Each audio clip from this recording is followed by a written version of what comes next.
Olá, minha amiga, meu amigo, hora do nosso feliz encontro de todos os dias.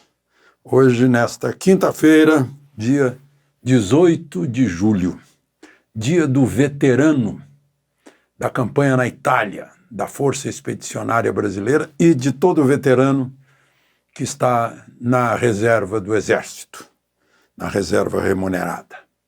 R1 e R2 também, né?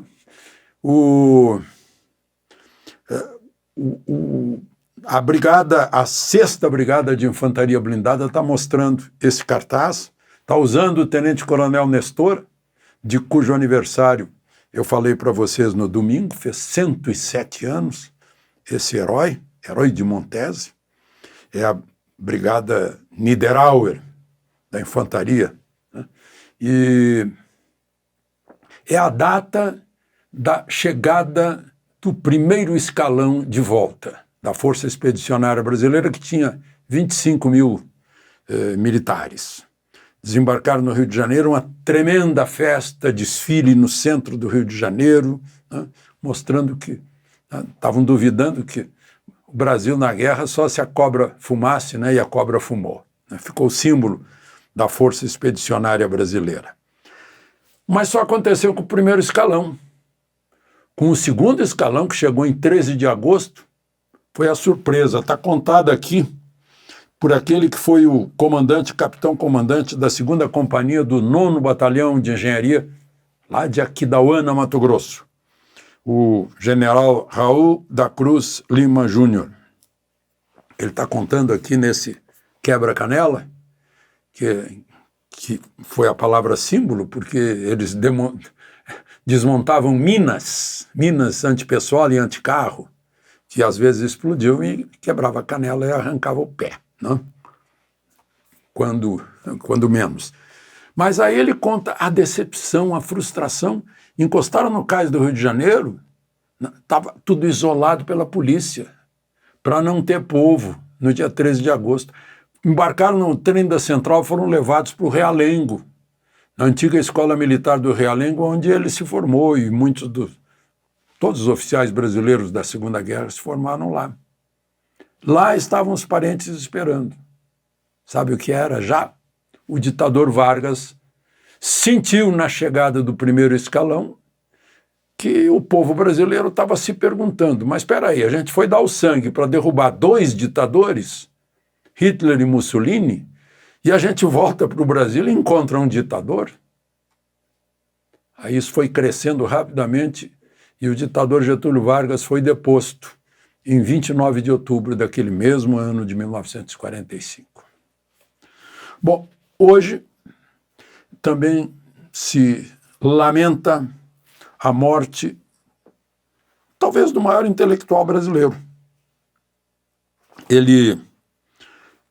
Gilberto Freire, morreu em 1987, com 87 anos. Imagina quem é o Gilberto Freire, orgulhem-se.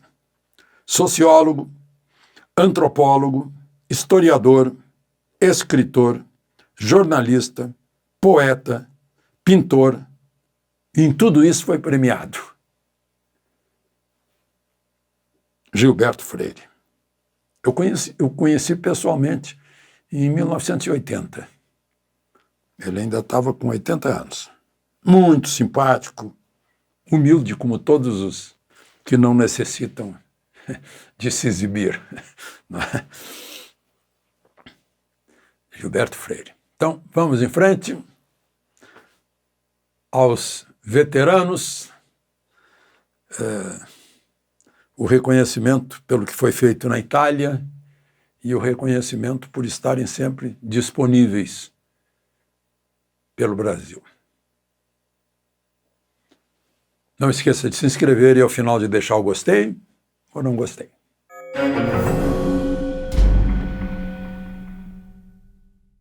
Bom, o primeiro assunto é que a Record demitiu a entrevistadora de Lula na entrevista de terça-feira.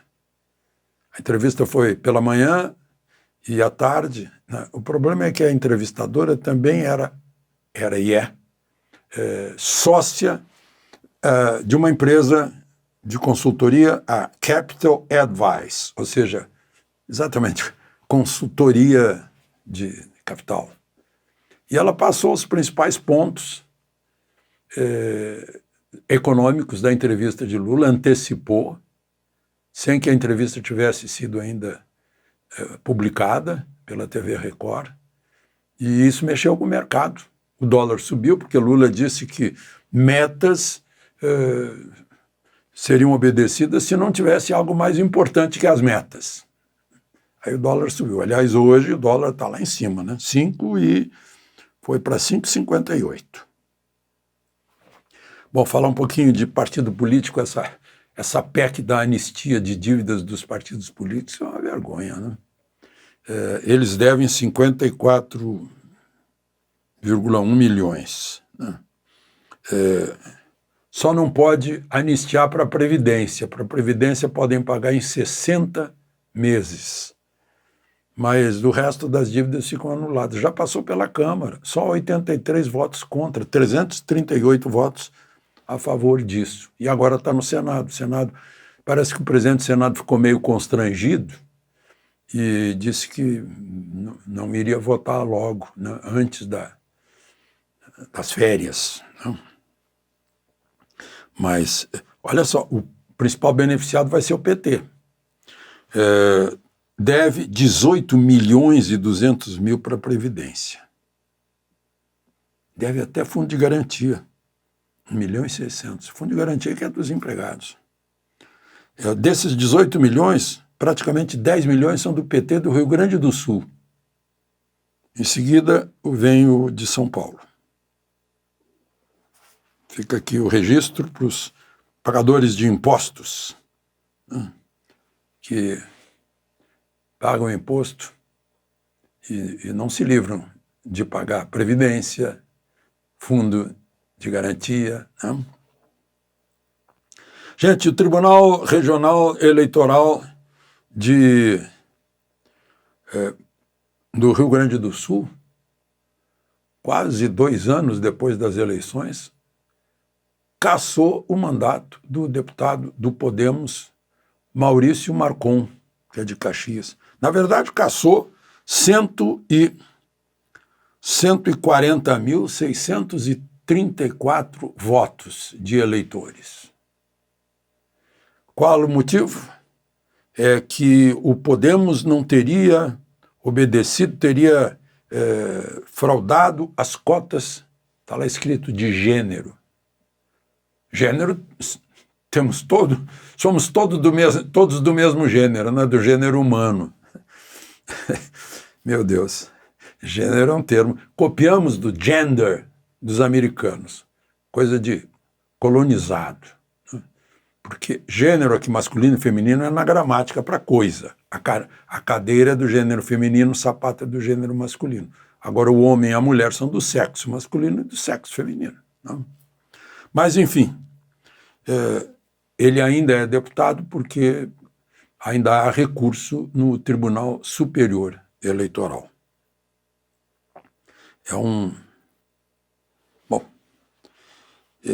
É muito estranho caçar votos de eleitores. Os eleitores o escolheram, os eleitores não foram enganados por ele. Por que os eleitores têm que pagar e ele tem que pagar? É muito estranho. E a Débora do Batom, que pôs na estátua da deusa da justiça, de granito, na frente do Palácio da Justiça, do Supremo, que foi lavado no dia seguinte facilmente. Ela é cabeleireira, só tinha o batom. Né? Uma citação do ministro que hoje é presidente do Supremo, perdeu o Mané. Ela está presa há mais de 1 ano, está longe dos filhos. Né? Aí os filhos fizeram um apelo. Um menino de 6, outro de 9 anos. Fizeram um apelo, puseram na internet o apelo, que queriam a mãe em casa, porque afinal a lei diz que quem tem filhos de menos de 12 anos, né, pode cumprir pena em casa para não ficar longe dos filhos. Isso foi aplicado lá na ex-mulher do ex-governador do Rio de Janeiro. Né? E ela foi para casa, tinha um filho de 11 anos, já fez 12, por causa disso. Mas para a dona Débora, não. E aí piorou. Sem que a defesa fosse informada, ela estava a 70 quilômetros de casa, em Rio Claro. A casa dela é em Paulínia. O marido é pintor, tem lá os 2 filhos e ela cabeleireira. Aí ela foi transferida para mais longe, 225 quilômetros de distância, lá para o Tremembé. A gente fica pensando que não ia haver nunca uma coisa dessas. Porque a gente fica, enfim, confiando no gênero humano, né? Mas parece que o gênero humano está nos decepcionando nas nossas expectativas. Bom, só para concluir, né? Se Maduro perder, vai ter banho de sangue na Venezuela, uma guerra civil fratricida. Perder a eleição do dia 28. Quem será que está dizendo isso? Algum analista político? Não, é o próprio Maduro, que disse isso hoje. Palavras dele. O destino da Venezuela depende da nossa vitória em 28 de julho. Se não querem que a Venezuela caia num banho de sangue, numa guerra civil fratricida, que garantamos a vitória do nosso povo. Ou seja, se eu não ganhar, vai ter guerra. Ele atribui aos fascistas a guerra.